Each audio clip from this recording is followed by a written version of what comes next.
The CHRAN notes the capital vote of 3.5 billion naira allocated to the Ministry of Culture and Tourism in the 2025 budget, item number 70, schedule 2.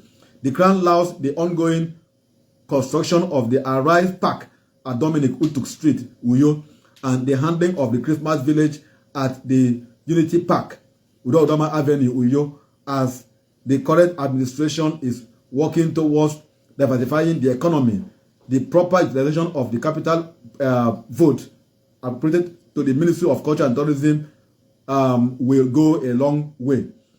The CHRAN has noted the capital expenditure of 225 billion naira allocated to the Ministry of Works and Fire Service in the 2025 budget, item number 91, schedule 2. The CHRAN commends the ongoing Operation Zero potholes across the state and the award of contract for the construction of the Uyo Village Road, among other road construction projects across the state. This is what we have been saying, that there is work going on. Operation Zero pothole is ongoing. We applaud it, and we are okay with that. The CHRAN observes that the non-functioning of street lights at Udodoma Avenue and other streets in Uyo Metropolis, the center calls on the Ministry of Works to fix them. That is why I said, when you come to the issue of street lights, this is where the government had to respond immediately. This thing was done on Monday, right? And today you are seeing action at Udodoma Avenue, where you now see the solar street light to fix, to take care of the issue that we have raised. Now, this is what we say. When we raise issues, the government act and the people are better off for it. And government now have a face.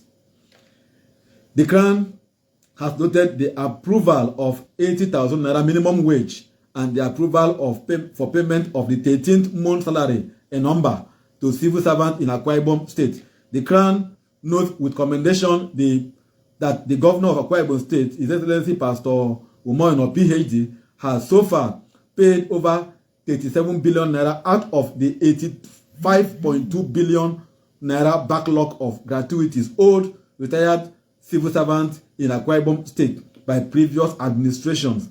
The CHRAN commends the governor for his workers-friendly disposition and for showing empathy to retirees in the state. This is commendable, of course. If other government in the past have been addressing this issue of gratuity, by now this backlog that has gotten to the point of 85.2 billion would have been cleared off. The CHRAN notes the capital expenditure of 85 billion naira allocated to the Ministry of Special Duties and Ibom Deep Sea Port in the budget, item number 85, schedule 2.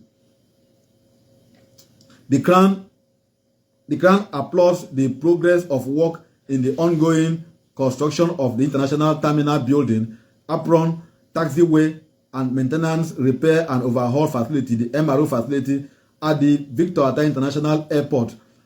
Going by the passion of the governor of Akwa Ibom State to industrialize the state, the CHRAN is hopeful that concerted effort will be made to achieve the Ibom Deep Seaport. So this is what we think could actually drive the economy of the state. You have the Ibom Deep Seaport, and if you go to the governor's budget address, he also mentioned that the government is working tirelessly with the federal ministry, with the federal agencies, to ensure that we have the Ibom Deep Seaport in place. Now, having said this, you can now see that you have a government that is now people-oriented, government that is now focused on ensuring that governance is, delivered in the state. So this for us is what we submitted during the budget public hearing, and we hope that 2025 will be a year that will give us so many projects in the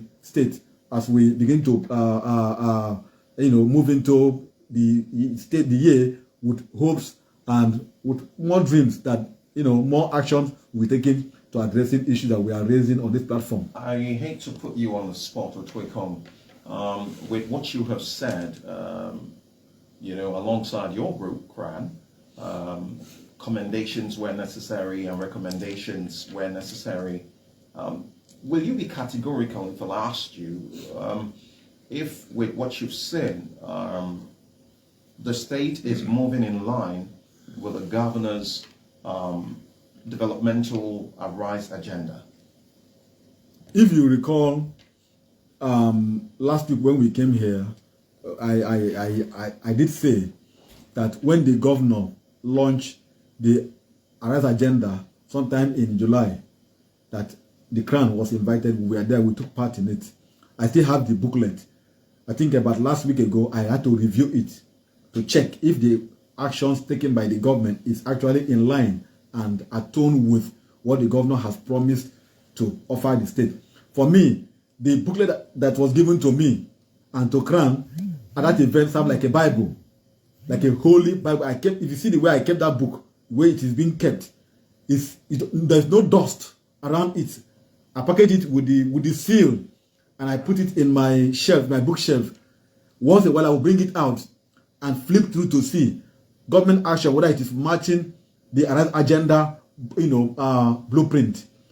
Like I have said in our report and what we put forward in the House of Assembly, so far so good. The government is working in line with its Arise agenda. This one I can assure you that it is working in line, because we have not seen anything that is so strange, that is new from what is captured in the agenda. Now, don't forget, we also mentioned that the government is building Arise homes to people who are less privileged, people who are downtrodden, who don't have a home to stay. The government is building those homes for them. And this is what we think, that a government has to have human face. Government has to have empathy for those you are governing. You don't govern people because you are high up there. You don't wear their shoes. But when you go down to wear the people's shoes by going to the villages, I told you a story here. I came here last week and I said it, that a lady donated her land. I think in Ona also. I read it in the news. The lady gave her land to be used to build the Arise home for someone who doesn't have a land, who doesn't also have a home in Ona.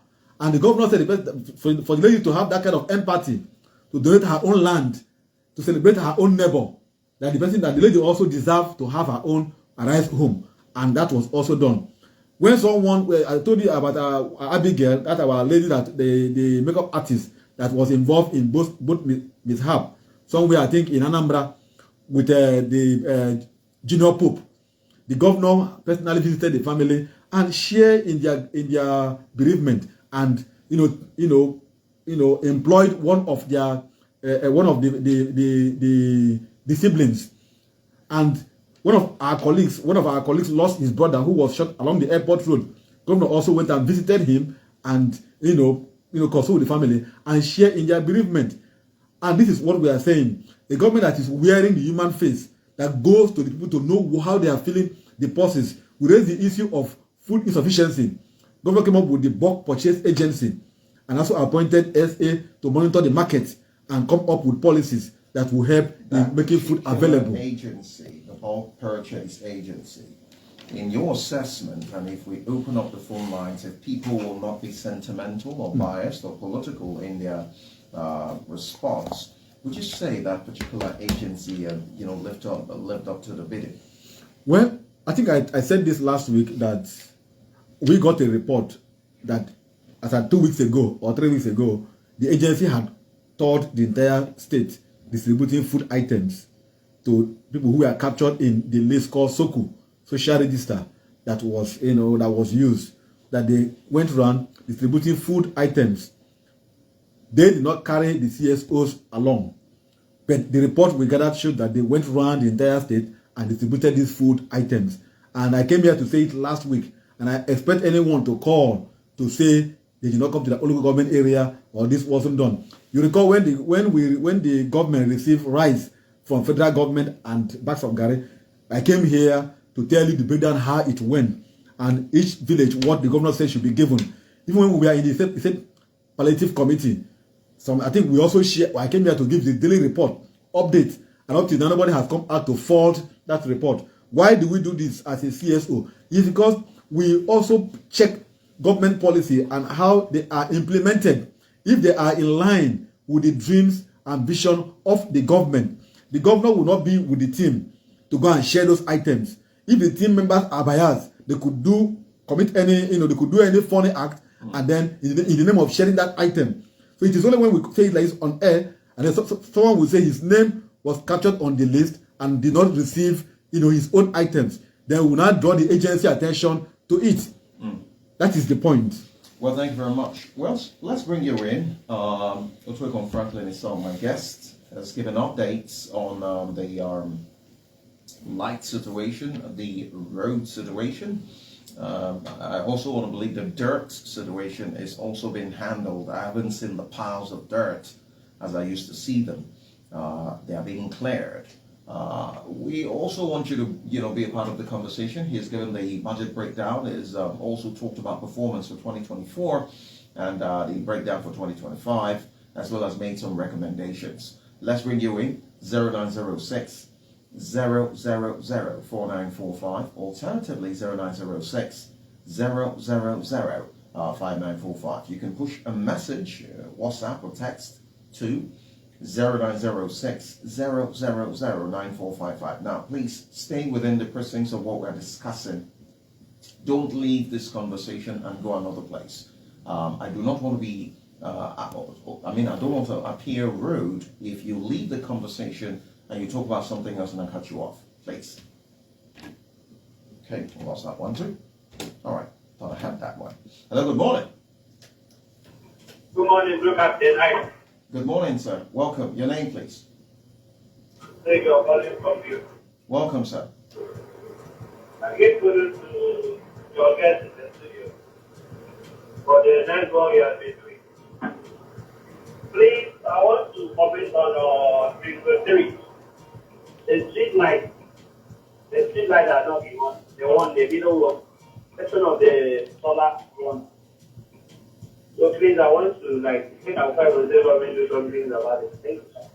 All right, thank you very much. We're still taking calls.